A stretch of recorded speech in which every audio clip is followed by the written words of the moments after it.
Vamos direto ao ponto. Quem te ensinou que ser rico é pecado, mentiu para você. É duro ouvir isso, né? Principalmente quando essa ideia vem disfarçada de humildade, de fé, de espiritualidade verdadeira. Só que a verdade, aquela que liberta, como está escrito, é que a pobreza nunca foi sinônimo de santidade. Pelo contrário, em muitos casos, é reflexo de mentalidade limitada, de doutrinas mal interpretadas, de uma fé mutilada. Sabe qual é o problema? É que durante anos, décadas, talvez séculos, colocaram na cabeça das pessoas que riqueza e fé não podem caminhar juntas.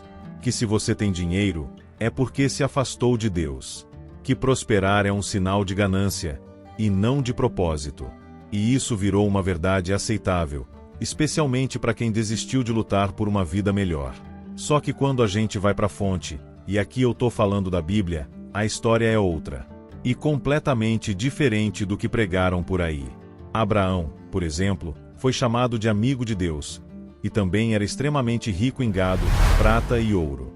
Salomão, filho de Davi, foi um dos homens mais sábios e mais prósperos que já existiu, e foi justamente essa sabedoria, dada por Deus, que o levou à riqueza. Jó, mesmo passando por tribulações, teve sua prosperidade multiplicada quando permaneceu fiel. Percebe? Não se trata de amar o dinheiro, se trata de entender o propósito por trás dele.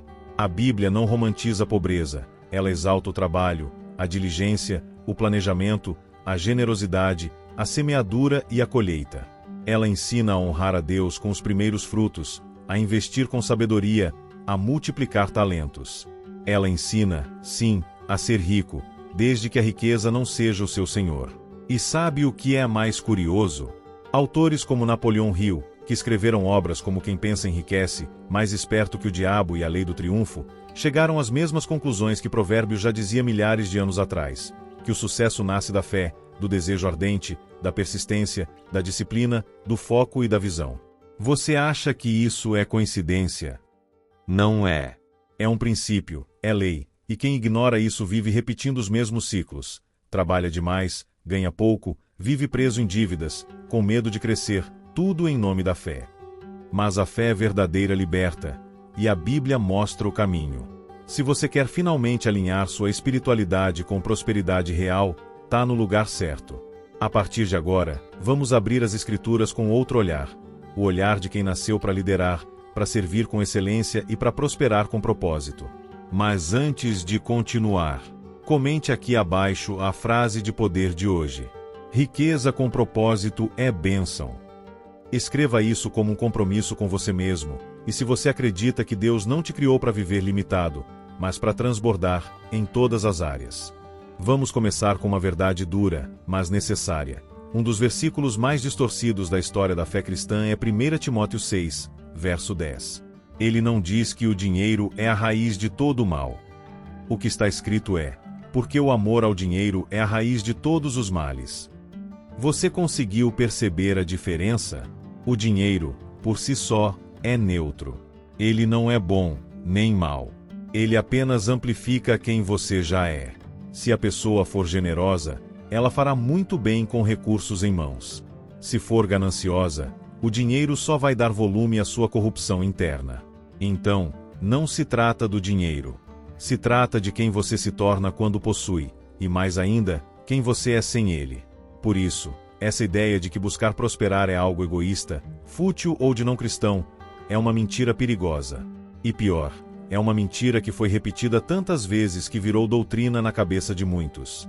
Essa crença tem feito gerações inteiras se conformarem com a escassez, trabalhando o mês inteiro só para sobreviver. Orando muito, sim, mas com a mente bloqueada para receber. Como se a pobreza fosse uma cruz a ser carregada em nome da fé. Mas onde está escrito isso? Ao longo da Bíblia, Deus honra a fé com colheita. Jesus fala sobre multiplicação. Os profetas instruem sobre plantio e recompensa. E Provérbios é um verdadeiro manual de sabedoria financeira. Tá tudo lá. Mas sabe o que acontece? Muita gente lê, mas não enxerga. Porque foi ensinada a ver riqueza com culpa. E a culpa bloqueia. Agora, pensa comigo, se o dinheiro fosse mesmo a raiz de todo mal, por que tantas pessoas de Deus na Bíblia eram prósperas? Abraão, como mencionamos, era extremamente rico. Salomão, nem se fala. Sua riqueza era tão extraordinária que até hoje é referência histórica. Davi, além de rei, tinha uma estrutura de liderança e administração financeira poderosa. Jó, mesmo após perder tudo, teve sua fortuna dobrada no final. E tudo isso com bênção, com propósito, com integridade. Ou seja, a riqueza nunca foi o problema. O problema sempre foi o coração do homem. E é aí que entra a conexão com os princípios de Napoleão Hill, especialmente em quem pensa enriquece e a lei do triunfo. Hill mostra que a verdadeira prosperidade nasce dentro da mente. Que quem domina o próprio pensamento, domina o destino. Que o desejo ardente, quando aliado à fé, à ação e à disciplina, é capaz de transformar uma vida comum em algo extraordinário. Exatamente o que a Bíblia já ensina há milênios. Mas Hill também fala do perigo de idolatrar o dinheiro, de se perder pelo caminho, de deixar que a ambição substitua o caráter. Isso está em perfeita sintonia com o alerta de Paulo a Timóteo: o amor ao dinheiro, não o dinheiro em si, é o veneno. É preciso entender isso de uma vez por todas. Deus não tem problema com você enriquecer, mas Ele tem um propósito com isso. E se você ignora esse propósito, você corre o risco de enriquecer por fora e empobrecer por dentro. E como evitar isso? Com clareza, com fé madura, com entendimento profundo da palavra.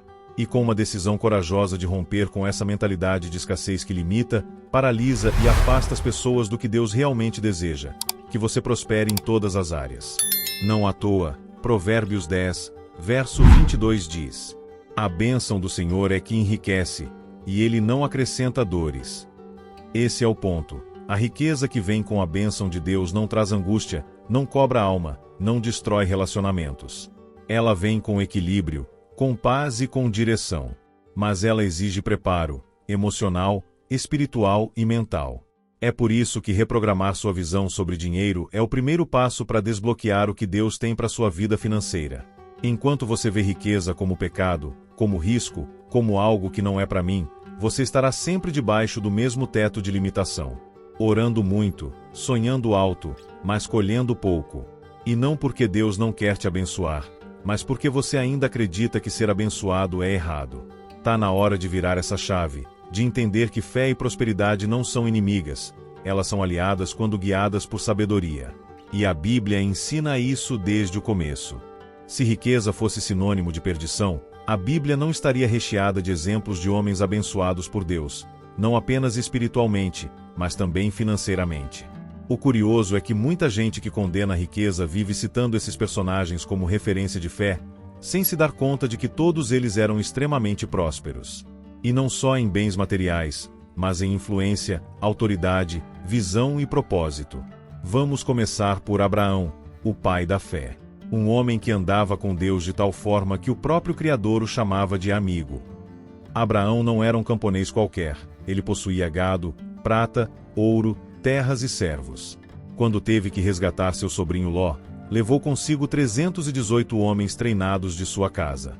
Isso não é a estrutura de um homem comum, é a de um líder milionário em seu tempo, alguém que sabia administrar, influenciar e proteger. E por que Deus o abençoou tanto? Porque Abraão entendia o princípio da aliança. Ele não se apegava ao dinheiro, mas o colocava à disposição do propósito. Ele era generoso, justo e obediente.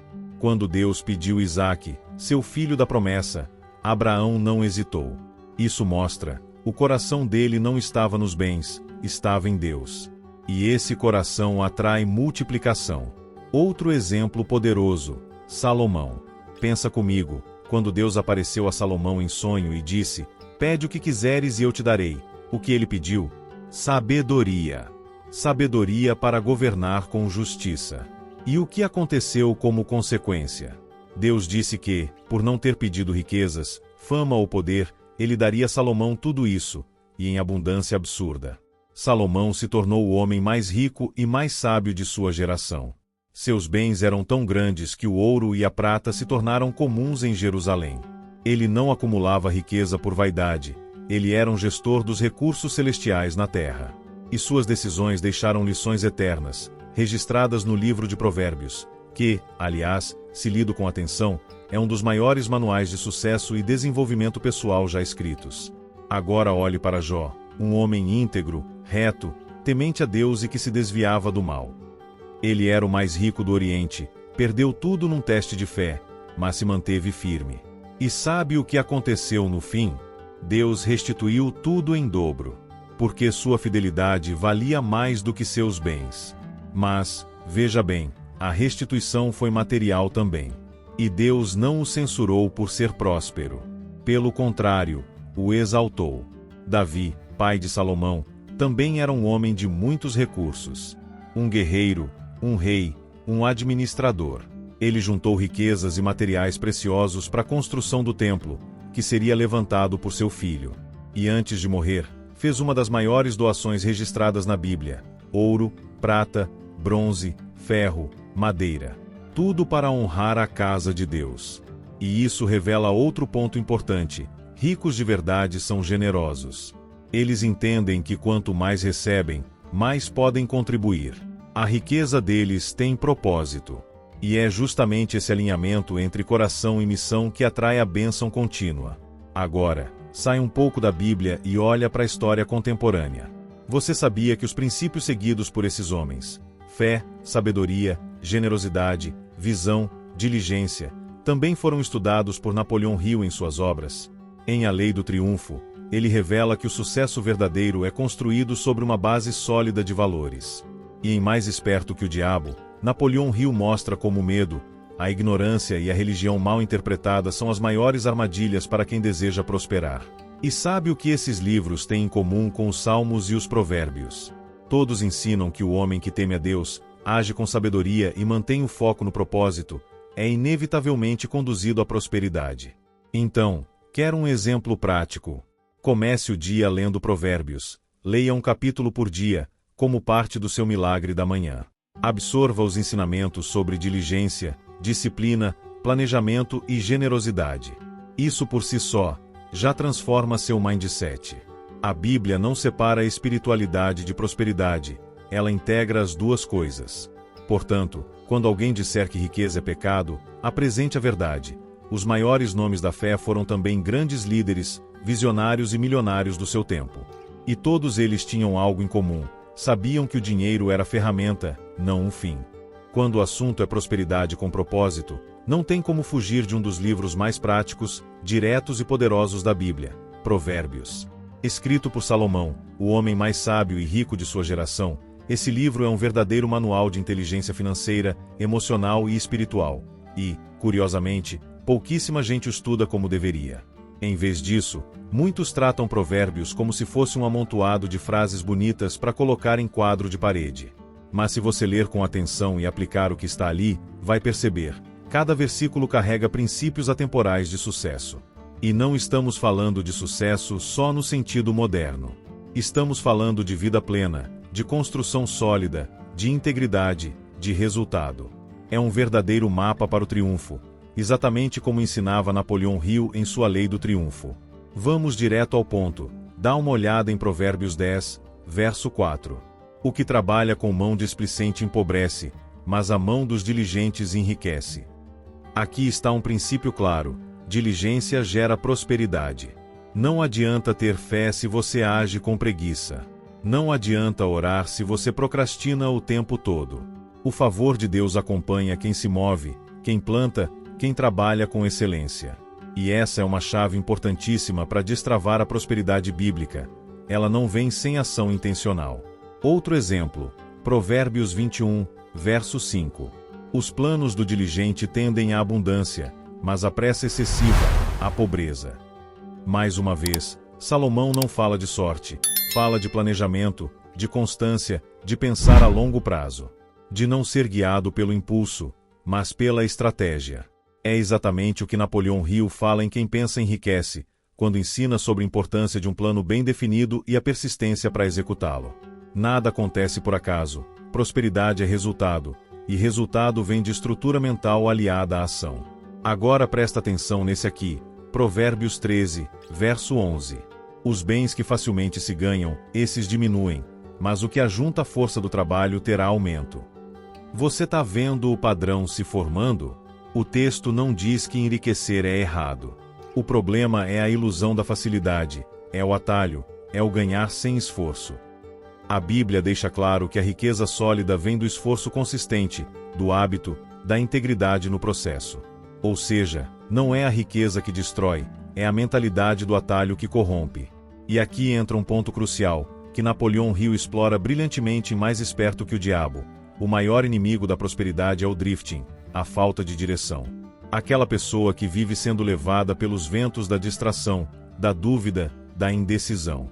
E isso é exatamente o que Provérbios combate o tempo todo: a mente dividida, o coração tolo e o espírito ansioso.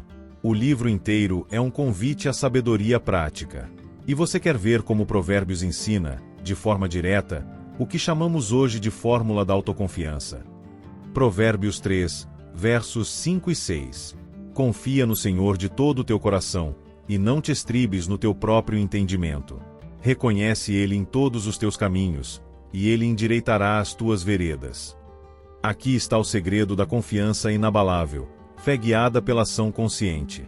Você reconhece a soberania divina, mas age com sabedoria, com clareza, com propósito. Isso gera direção, e direção gera paz. Paz, por sua vez, cria consistência. E a consistência traz resultado. Você percebe a profundidade disso?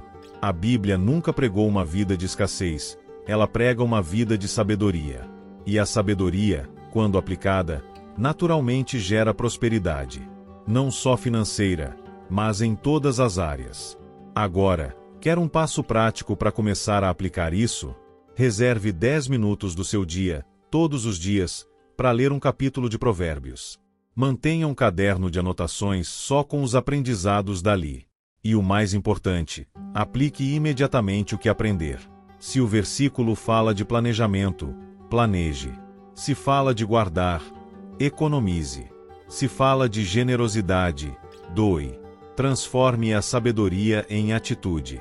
Lembre-se, quem guarda conhecimento sem aplicar, se torna apenas mais um religioso frustrado. Mas quem transforma a sabedoria em prática, colhe o que ninguém mais colhe. E é aí que entra a verdadeira lei do triunfo. A maioria das pessoas acredita que riqueza começa com dinheiro, e é aí que erram. A verdadeira riqueza começa na mente e se consolida pela palavra. Sim, a sua boca e o seu pensamento têm mais poder sobre suas finanças do que qualquer salário, diploma ou investimento. E isso não é papo de autoajuda barato, é lei espiritual, é princípio bíblico. E é também neurociência aplicada. Mas antes de falar de ciência, vamos para a fonte original, a palavra. Porque, como imagina em sua alma, assim ele é. Provérbios 23, verso 7. Essa afirmação é uma bomba silenciosa. Salomão estava dizendo que a realidade externa é reflexo da sua identidade mental. Ou seja, se você se vê como limitado, incapaz, pequeno, indigno, adivinha? Você vai viver exatamente assim. Mesmo que Deus deseje te prosperar, você vai se sabotar. Porque o externo não pode superar o padrão interno. E por que isso acontece? Porque a sua mente subconsciente, aquela parte que armazena crenças profundas, não julga o que é certo ou errado. Ela apenas replica o que você alimenta repetidamente. É exatamente isso que Napoleão Hill ensina na fórmula da autoconfiança e reforça em quem pensa enriquece. Tudo aquilo que a mente humana pode conceber e acreditar, ela pode alcançar. Não adianta orar pedindo prosperidade e passar o dia dizendo: dinheiro é difícil, nunca sobra, rico não vai pro céu, não sou bom o suficiente, Deus quer que eu seja humilde. Isso não é humildade, é programação limitante mascarada de espiritualidade. A mente acredita no que você repete com emoção. E a palavra que sai da sua boca reforça esse ciclo o tempo todo. A morte e a vida estão no poder da língua. O que bem a utiliza com do seu fruto. Provérbios 18, verso 21. Frutas boas ou podres, prosperidade ou escassez, vitória ou fracasso.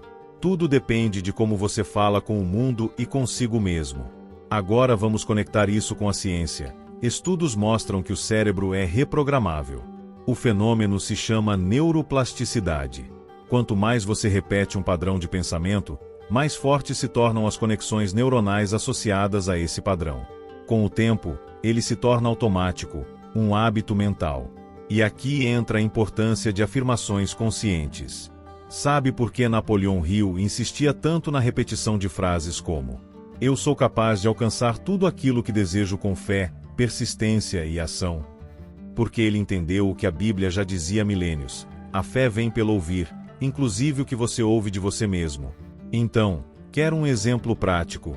Pegue um versículo bíblico que fala de prosperidade, como o Salmo 1, verso 3.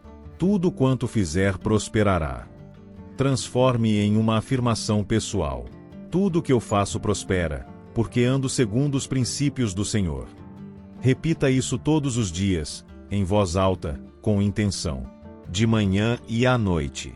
Associe a visualização. Feche os olhos e veja-se prosperando. Não como um sonho distante, mas como uma realidade inevitável. Com o tempo, essa nova imagem mental se instala. E a sua vida externa começa a se alinhar com a nova identidade interna. Isso é a lei do triunfo em ação. Mas atenção, isso não funciona se for feito de forma rasa, sem envolvimento. A fé precisa ser real, a emoção precisa estar ali, a crença precisa ser intencional. Agora me diga, como você tem falado da sua vida financeira? Quais frases você repete sobre si mesmo? Será que você não está decretando escassez com a boca enquanto ora por abundância com o coração? Se o que você pensa e fala está desalinhado com o que você deseja, o resultado será sempre truncado. Mas quando mente, fé e palavra se alinham, o impossível começa a se dobrar diante da ação consistente. Esse é o poder que poucos exploram, mas que está ao alcance de todos, inclusive o seu. Poucas figuras na história foram tão mal interpretadas quanto Jesus Cristo, sobretudo quando o assunto é dinheiro. Por séculos, muitos associaram a imagem de Jesus à pobreza, renúncia total aos bens materiais e até mesmo a ideia de que ser rico é pecado. Essa distorção, que soa piedosa, na verdade criou uma geração inteira de pessoas espiritualizadas, mas travadas financeiramente. Gente com coração bom, mas mente programada para a escassez. E aqui vai uma afirmação que pode parecer polêmica. Jesus nunca disse que ser rico é errado. O que ele condenou foi o apego ao dinheiro, não o dinheiro em si. Vamos aos fatos. Jesus falou mais sobre dinheiro do que sobre céu e inferno juntos.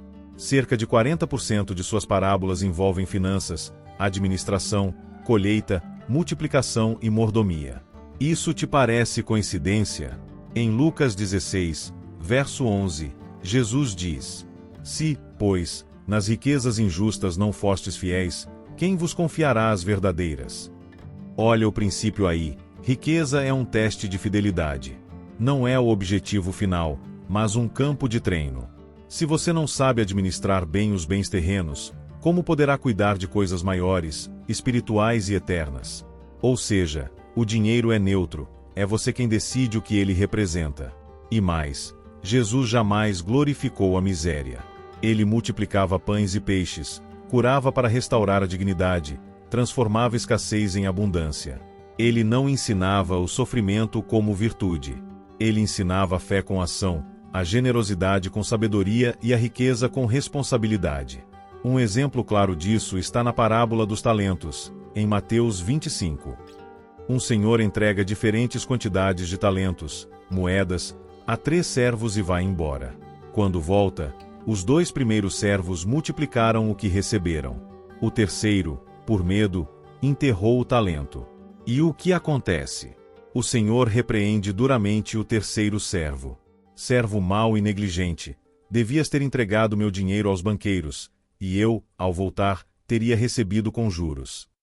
Reflita comigo, se multiplicar recursos fosse errado, Jesus não teria elogiado os que fizeram isso. Muito pelo contrário, ele exalta a coragem, o empreendedorismo, a responsabilidade. E condena o medo, a paralisia e a inação. Isso lembra algo? Sim, mais esperto que o diabo, quando Napoleão Hill revela que o medo é uma das ferramentas favoritas do diabo.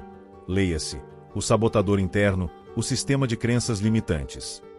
Medo de errar, medo de ser julgado, medo de prosperar. Jesus, com toda sua autoridade, nos ensinou a não viver presos a esses medos.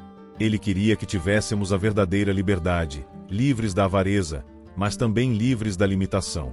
Em João 10, verso 10, ele declara: Eu vim para que tenham vida, e a tenham em abundância.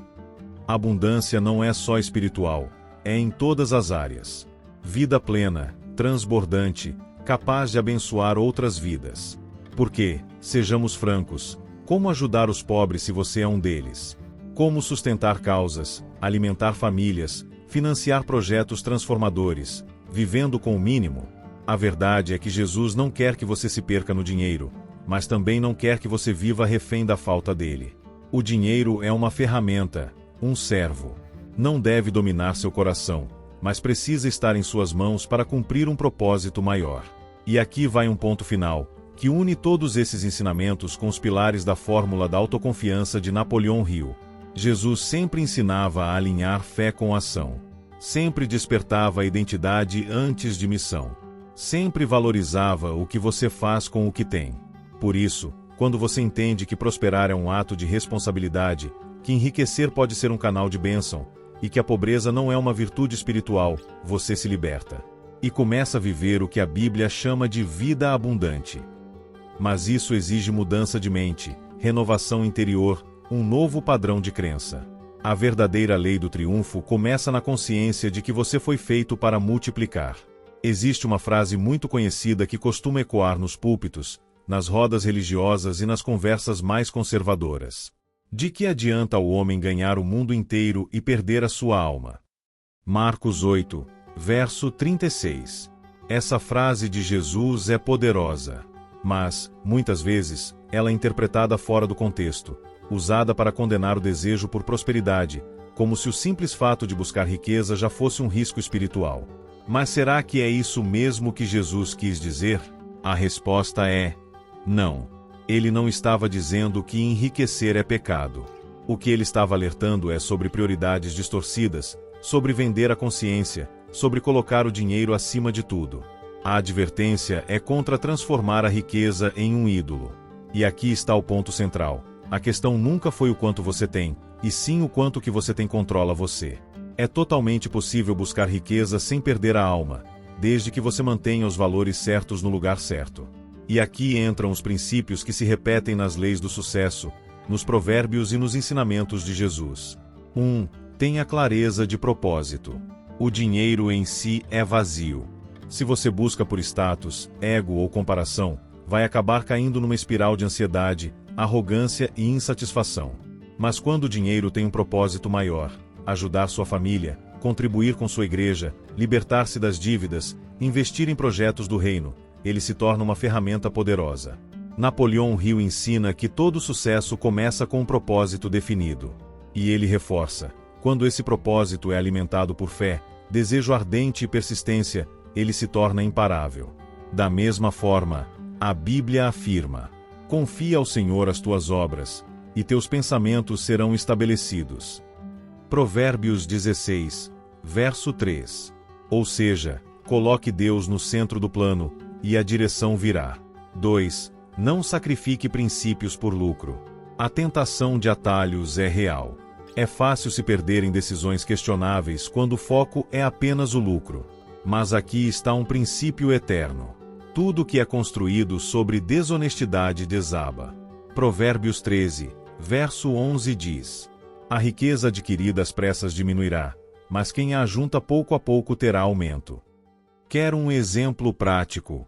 Evite fazer negócios que ferem seus valores só porque vale a pena. Não entre em esquemas que prometem dinheiro rápido. Escolha sempre o que é certo, ainda que pareça mais lento. Isso é a verdadeira fórmula da autoconfiança aplicada ao caráter. 3. Cuide da alma enquanto constrói a fortuna. Sim, você pode prosperar e continuar sendo alguém leve, íntegro, generoso e centrado. Mas isso exige rotina espiritual, conexão diária com os princípios, e uma mente protegida contra a vaidade e o orgulho. Leia Salmos, medite em Provérbios. Tenha tempo para oração, mesmo no meio da correria dos negócios. Pratique gratidão diariamente. Mantenha pessoas sábias por perto. gente que te puxe de volta pro eixo quando o ego tentar tomar o volante. Jesus nunca condenou o crescimento. Pelo contrário, ele admirava os bons administradores, os que multiplicavam talentos, os que faziam mais com o que tinham. Mas ele também deixava claro: a alma precisa vir primeiro. E como manter isso? Lembre-se de onde você veio. Não perca sua essência. Celebre vitórias sem se embriagar por elas. Reparta com quem precisa, não por culpa, mas por propósito. Quem pensa enriquece, sim. Mas quem pensa com sabedoria enriquece sem se perder. Esse é o equilíbrio que poucos alcançam: ser próspero por fora e inteiro por dentro. E se ainda restam dúvidas, aqui vai uma frase direta do livro Mais Esperto que o Diabo. O verdadeiro triunfo é aquele que fortalece o caráter enquanto conquista o mundo. A alma não é um obstáculo para o sucesso. Ela é a bússola que te impede de se perder no caminho. Vamos ser sinceros, o mundo mudou, e muito. A economia gira em torno de tecnologia, inovação, inteligência emocional e posicionamento digital. Mas, mesmo diante de tantas transformações, há algo que nunca sai de moda: os princípios eternos da sabedoria bíblica. É justamente aí que entra o mapa da prosperidade bíblica.